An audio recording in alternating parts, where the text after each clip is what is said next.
everybody, it's Liz and I just got a quick project share for you. A few days ago I ran across a video by a lovely young lady named Kristina. Her channel is HazelBasil123 and she was showing a beautiful prize pack for her challenge. And I thought, oh my gosh, I probably missed it. But I was lucky because she was actually extending her challenge. Once I saw her channel and I saw all these gorgeous creations that she created, I was like, oh my gosh, I love her. So I knew I had to participate. The challenge sounded like a lot of fun, and you guys know I try to participate and support everyone as much as I can. So I decided to enter and come up with something real quick. She extended her challenge until February 28th, so I lucked out. I had a few days to work on something. So what I decided to do is create this little, it's like a little metal tray that I picked up at the Dollar Tree. I just decided to alter it real quick. Like I said, I didn't have a whole lot of time. And basically the requirements for her challenge are to create anything you want, really, in any style, whether it's shabby chic, vintage, grunge, steampunk, whatever you want to do. The only requirement is to include her initial in the project, which is the letter K.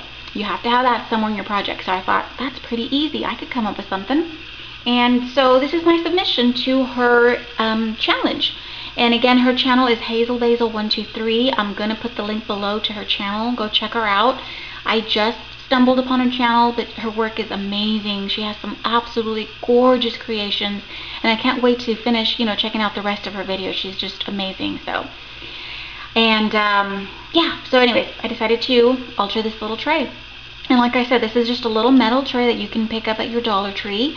And what I did is I covered it in gesso, just a light coat, thin coat of gesso on the whole thing because I knew I wanted to paint it. And so once that dried, I gave it 2 nice coats of vintage white. And then I took some sandpaper and I lightly rubbed on all the raised edges. As you can see, I wanted to reveal the metal underneath. I wanted this to look very distressed, very vintage, something, that's been, just very old and tucked away somewhere, and somehow, it started to get rusty, and that's kind of what I wanted to look. It does look like it got rusty. And I did that, oops, sorry. And so anyways, so after I sanded it and revealed some of the metal, I took my vintage photo sponge and just lightly dabbed in different areas to pick up on some of the details here, and then the edges, and it just gives like a really nice rusty look, and I love it. It looks very distressed, very vintage. I love the way it came out. So then the inspiration for it was her actual video. In the video, she is showing her prize pack for the winner of her challenge, and she had this beautiful bird cage, and I just thought I couldn't let that pass me by. I gotta at least give it a shot, right?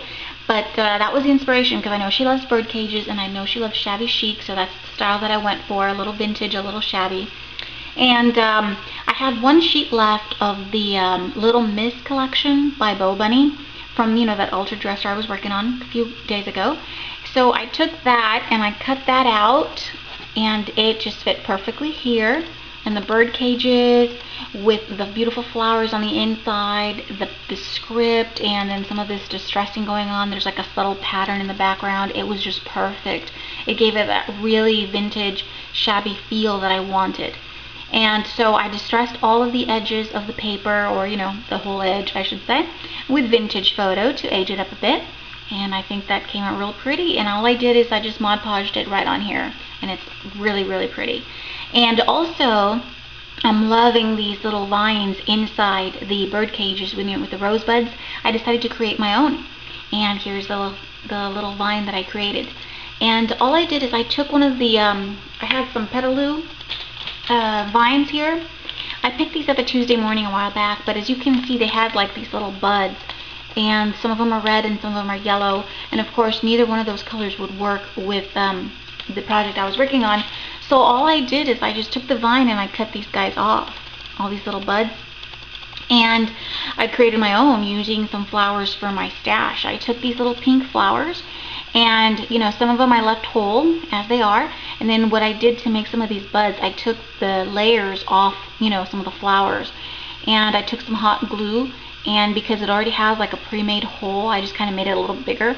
I stuck the little, I guess, flower petal in, and then I just folded it upon itself like this and used some hot glue inside to make it look like a little rosebud.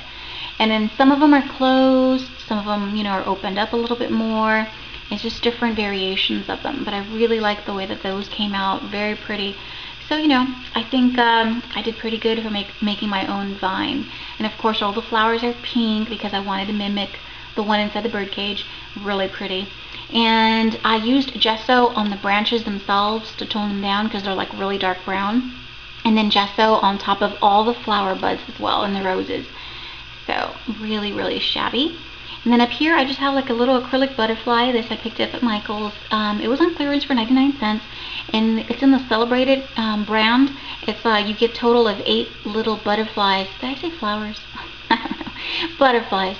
And it's just a little green acrylic butterfly. And like I said, you get 8 of them. They're on like these little wires. And you just cut that out and, you know, use it however you want. I used gesso, like a light coat of gesso on top of it to bring out some of the details on the wings and the body. And I think that those are really pretty. It just picks up on a lot of the greens from the paper. Very pretty. And then just look at all these gorgeous rust, right? Oh, it's not real rust, but you guys know what I mean. I think it came out so pretty. And then over here I just I had some leftover pieces from a different vine that I had used, and I did the same thing. I just created a different vine, a smaller version of it. And again, the branches are gessoed, and so are the tops of the roses. Came out really shabby.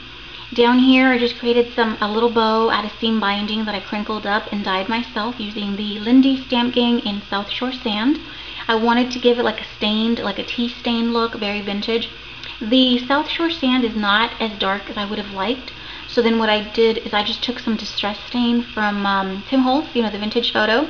I took a couple of little drops and put them on my craft sheet, added some water to it, and then I ran the crinkle seam binding over that, and it just darkened it up a bit, and it gave it more of that aged look that I was going for. I think it came out really pretty. So then I just created a bow. I added a little ribbon buckle here, and then a flat back pearl to the center. So it's really pretty. Very, very simple. Like I said, I had to come up with something real quick because, you know, her deadline's on Friday. So you guys still have like a few days. So, you know, hopefully if you guys can come up with something real quick, you can enter the challenge. Her prize pack is amazing. I will put the link below to her channel so you guys can check her out. She's super talented, super sweet. She's got the sweetest little voice. Oh my God, I can't believe it. But just her work is fabulous. I can't wait to catch up on the rest of her videos too. And okay, so what I did, this is actually going to be a memo board, and it's metal. So I have these cute little magnets that I had picked up at Michael's a while back. These were on clearance for 50 cents. You get 3 of them, and look how cute. It's like little bird eggs, right? So it goes really well with the bird cage idea. So they're just magnetic, and how cute is that, right? So she can use it like a little memo board. And this one's really cute. I had some fun. Very cute. Oops, not focusing. So there you go. So it's like little magnets and little notes, and she can just stick things on here. I thought that was really neat. And okay, so because I want this to hang, I took my drill punch by Tim Holtz and I made a hole up here. I tried to do the same thing on this side, but unfortunately it's like a little off center, so it didn't come out as well. So I just asked my husband to drill a hole for me. So he just used one of his drill bits, a little small size, and drilled a hole so I could put this chain so that it can hang. And the chain is just, you know, some chain that I had from an old necklace. And I took gesso and dabbed it in different areas because I didn't want the chain, the silver, to be so shiny. And then I also dabbed it with vintage white paint, acrylic paint. And it just gives it a more aged look, and it just goes much better with the style that I'm going for.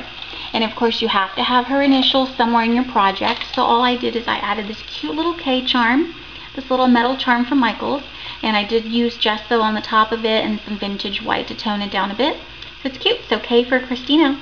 Very cute. And I am sending this your way, Kristina. I really hope you like it. I had a lot of fun altering this. I know it was really last minute, but I was glad that I was able to come up with something real fast and real easy. But I think it came out really pretty. I really hope you like it. And oh, you know what? I forgot to show you guys the back. No, I don't think I showed the back. Anyways, on the back, I just took, I did paint the whole thing, as you can see. I also distressed the back. I didn't have enough paper from the Bow Bunny collection to cover the back, so I just used a music sheet. You can kind of see the seam right here, but it's alright because it's going to be hanging on a wall, so it's not going to be that big a deal. But I distressed all of the edges with the vintage photo, and then you can see some of this coming through. This is from me not covering the whole back part with gesso, and so I think like it's literally rusting the metal, but it's okay because I sealed it with Mod Podge, so it should be okay. I think it's either that or like stain that somehow got on the back of this, but I think it looks kind of cool, right? Because it adds to that vintage feel. So very neat. And you know, that's the back, very simple. And like I said, I did some of the sanding and then the distressing, so you can see some of the metal come through. So it's very cute. I love the way it came out. I think it's really pretty. And let me show you real quick what it looks like hanging, because it's really pretty. And let's see here. I hope I covered everything. I always tend to forget at least one thing, and then I catch myself later. But anyways, guys, this is what it looks like on the wall. Isn't that pretty? I love the way it looks. Let me get closer. There you go. And so, you know, she can put little pictures or little notes to herself. It's just a cute little magnetic memo board. Very cute. And yeah, so I had a lot of fun. Thank you so much for having this challenge. I'm glad I found it in time. I had a blast creating this real fast, putting something together, but I think it came out really pretty. Hope you like it as well. So anyways, guys, that's it. You may still have time if you guys can come up with something real quick, so go check out her channel. Like I said, she is super talented, very sweet lady, and her challenge is going on until the 28th. You can create anything you like, just incorporate the letter K somewhere in your project. Very, very easy. And like I said, the prize pack is awesome. Anyways, thank you so much for watching. I really hope you guys like my project, and I will see you all real soon. Bye-bye.